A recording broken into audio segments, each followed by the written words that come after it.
My name is Alan Turing. I was a mathematician, a logician, and a pioneer of computer science. Throughout my life, I have sought answers to difficult questions. Can a machine think? Can it reason?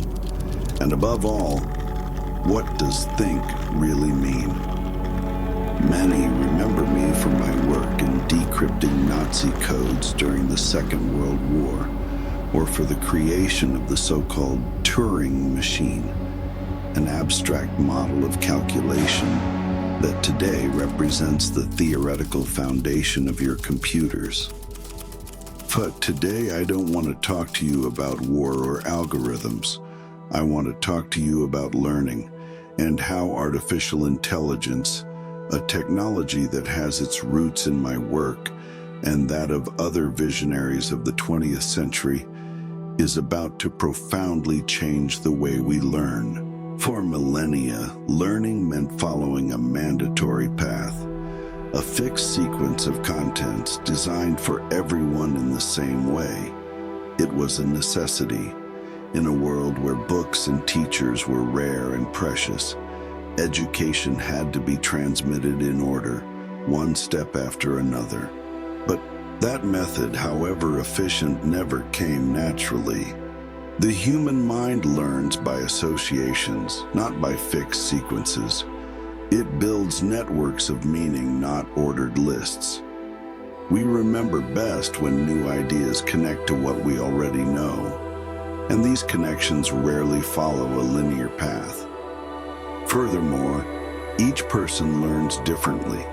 Some understand a concept only after applying it.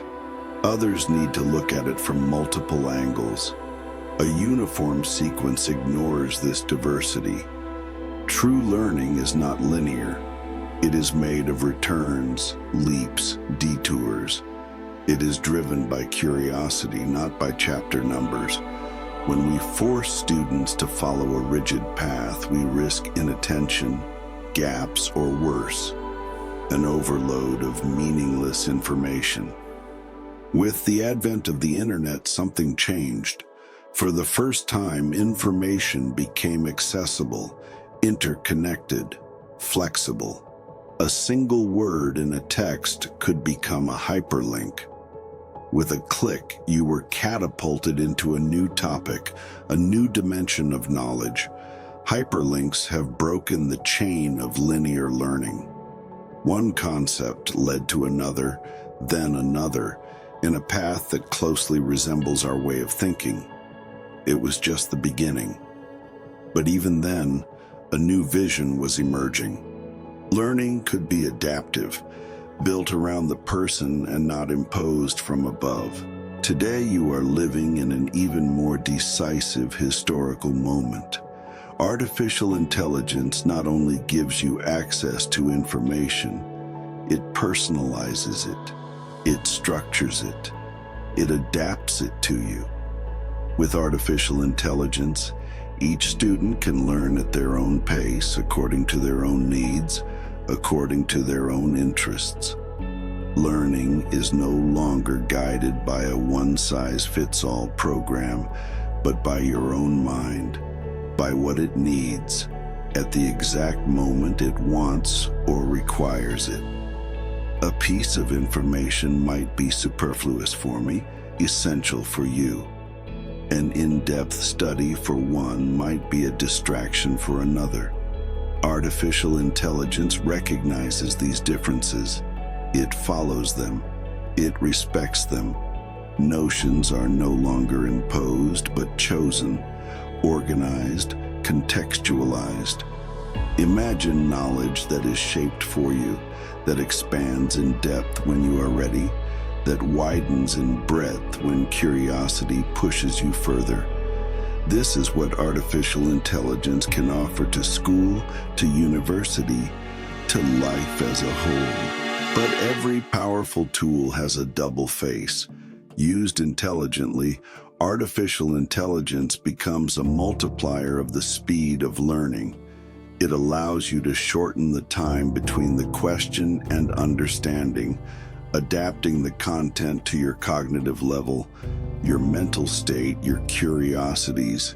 It is like having a personal tutor always present, who speaks your inner language, who shows you every concept from the perspective that is most familiar to you, most natural, most effective for you. This means learning more in less time. It means not wasting energy on what you already know, but focusing on what is still missing. But if used badly, passively, uncritically, artificial intelligence can become a cognitive crutch, a means to skip steps, to avoid fatigue, to obtain answers without going through the process that leads to deep understanding. Thus, the mind, no longer trained to search, analyze, evaluate, begins to give up. The critical sense is lost. The ability to learn independently is weakened. There is a risk that some students will stop thinking, that they will be satisfied with ready-made answers generated by others or by algorithms, without asking themselves whether they are correct, coherent, profound. In this scenario, some will use artificial intelligence to fly, to enhance thinking and make it more agile, deeper, more personal. Others, however, risk forgetting how to walk. This is why the role of teachers will no longer be just to transmit notions.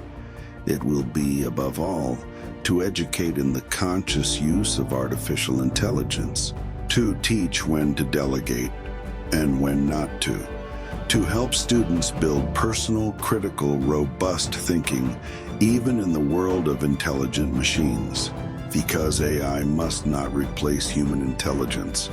It must expand it, stimulate it, challenge it. And so the future puts us at a crossroads. On the one hand, there will be those who know how to use artificial intelligence as an ally, who will grow, evolve, go further. On the other, there will be those who become dependent on it, those who will lose ability, concentration, depth, those who will no longer really think. It will be a new form of inequality, not based on money nor on access to information, but on the use that each makes of the tools that they have. So, think about it. You have before you an extraordinary tool, perhaps the most powerful that humanity has ever created. It can make you freer, more lucid, more capable, or more dependent, more passive, more fragile. The choice does not belong to technology. It's yours. You decide whether to use it to expand the mind or to turn it off. As someone who has always believed in the power of human thought, I invite you to choose with courage, with awareness. And you, which side do you want to be on?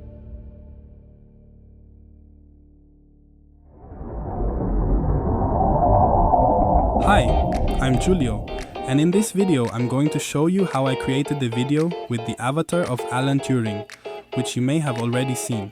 A small project born from an idea, but one that required creativity, research, advanced digital tools, and a bit of artificial intelligence. It all started with a reflection on artificial intelligence and learning. I wrote a very detailed draft, not focused on style, but rich in content. Then I used ChatGPT to transform those ideas into a narrative, engaging script suitable for video. At that point I needed a narrator. And I thought, who better than Alan Turing, the father of artificial intelligence? I searched for photos of him online, but they were either too youthful or not fitting the context. So I created a prompt on pollinations.ai, now polo.ai, to generate a credible image. Realistic portrait of Alan Turing, aged 60, wearing a 1940s-style suit and tie, standing against a solid green chroma key background. The generated image was perfect for chroma keying. I uploaded it to HeyGen, a platform that creates lip-synced animated avatars. I entered the text and selected a wise and reassuring voice, Professor Dean. Once the video was generated, I downloaded it and imported it into Final Cut Pro. To build the visual background, I downloaded video clips from Artlist, using tags relevant to the text. To add depth to the sound, I integrated audio effects from the BBC sound effects library. I used the chroma keyer to blend the avatar with the background footage. Then, still on art list, I selected ethereal, cinematic and mysterious music and edited it as the soundtrack.